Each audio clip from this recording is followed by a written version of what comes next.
Good morning friends, to the point में आप सभी का स्वागत है।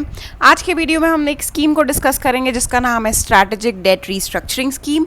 और ये स्कीम जो है ये लॉन्च करी गई थी आरबीआई द्वारा 2015-16 जो फाइनेंशियल ईयर था उसमें। और जो रीज़न था आरबीआई का लॉन्च करने का इस स्कीम के पीछे ये था क्योंकि उस वर्ष में जो हमारे नॉन परफॉर्मिंग असेट्स थे वो बहुत ज़्यादा बढ़ते जा रहे थे। तो उस दौरान ऐसा हुआ था कि आरबीआई ने बहुत सारी स्कीम्स लॉन्च करी थी ताकि एनपीए रिड्यूस करे जा सके बैंक्स की बैलेंस शीट में से। और उसमें से एक स्कीम थी स्ट्रैटेजिक डेट रीस्ट्रक्चरिंग। आइए स्टार्ट करते हैं कि स्ट्रैटेजिक रीस्ट्रक्चरिंग स्कीम है क्या। With mounting NPAs, RBI had introduced strategic debt restructuring scheme in 2015 to let banks recover their loans from the ailing companies। तो आपको एक बात ये ध्यान रखनी है, आपको एग्जैक्ट ईयर्स ना भी याद रहे लेकिन आपको एक ओवरऑल जनरलाइज पिक्चर हमेशा याद रहनी चाहिए इकोनॉमी की, किस वर्ष में क्या हुआ था। 2015-16 एक ऐसा वर्ष था कि हमारे कंट्री में जो एनपीएज है उसकी तादाद बहुत ज़्यादा बढ़ गई थी।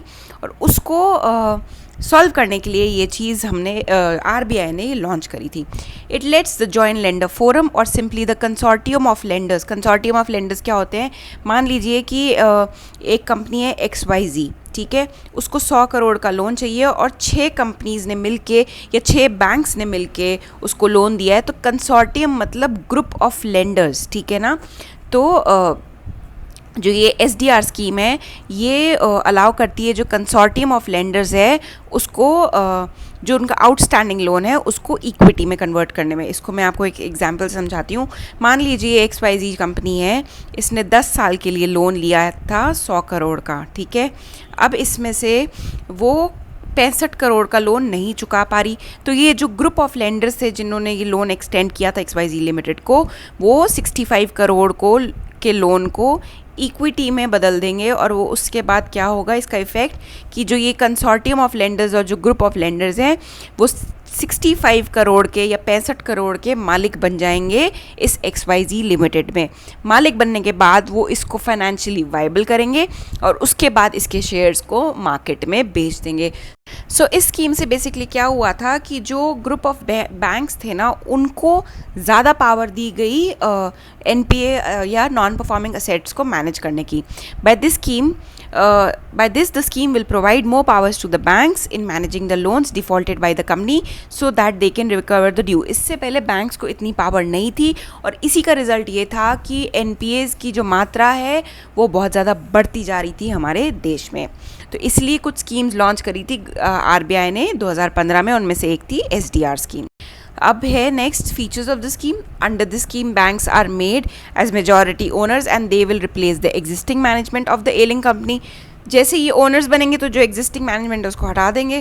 और एग्जिस्टिंग मैनेजमेंट को हटाने का रीज़न क्या है? क्योंकि वो मैनेज ठीक से नहीं कर रहे तभी तो एनपीए राइज हुए हैं ना। तो इसलिए जैसे ही बैंक्स या ग्रुप ऑफ बैंक्स जिन्होंने लोन एक्सटेंड किया है वो ओनर्स बनेंगे, वो एग्जिस्टिंग मैनेजमेंट को हटा देंगे। If it gives banks the power to turn around the ailing company into financially viable one and recover their dues by selling the company to a new promoter. अब वो जो group of lenders है वो क्या बन जाएंगे? Owners के बाद उसको वो फाइनेंशियली वाइबल करेंगे और उसके बाद उसको मार्केट में बेच देंगे to a new person. JLF, that is Joint Lenders Forum, would be responsible for taking decision on invoking SDR by converting whole or part of the loan into equity shares। तो ये जो decision होगा कि हमें equity loan को equity में convert करना है या नहीं, वो सोलली किसका होगा? जॉइंट लेंडर्स फोरम यानी जो ग्रुप ऑफ लेंडर्स है उनका। द डिसीजन में it has to be approve by the majority of JLF members. और डिसीजन को मेजॉरिटी अप्रूवल की ज़रूरत है। ये नहीं कि एक मेंबर ने बोल दिया, एक लेंडर ने बोल दिया तो ये एप्लीकेबल होगा ही होगा। नहीं, मेजॉरिटी अप्रूवल की ज़रूरत है। Next point is JLF should hold at least 51% of the equity shares of the ailing company. तो मान लेते हैं कि जो 100 करोड़ का लोन था तो मैंने आपको बताया था कि 65 करोड़ नहीं चुका पा रहे।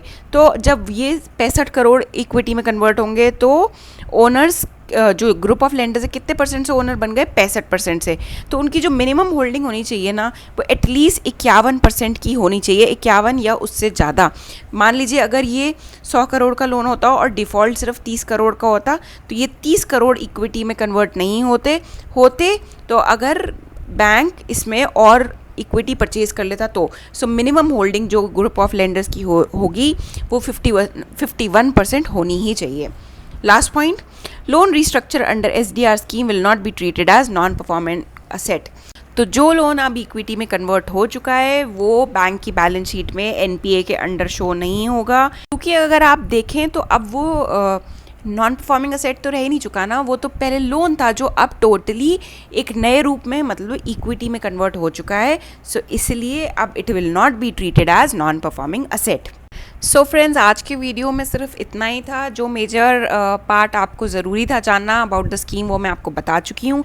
ये स्कीम अब डिसकंटिन्यू हो चुकी है। अराउंड 2018 में RBI ने इसको डिसकंटिन्यू कर दिया था। सो जितना नेसेसरी था वो मैंने आपको पढ़ा दिया है ऑलरेडी वीडियो में। So friends, this is all for the today's. Thank you so much for your patience listening.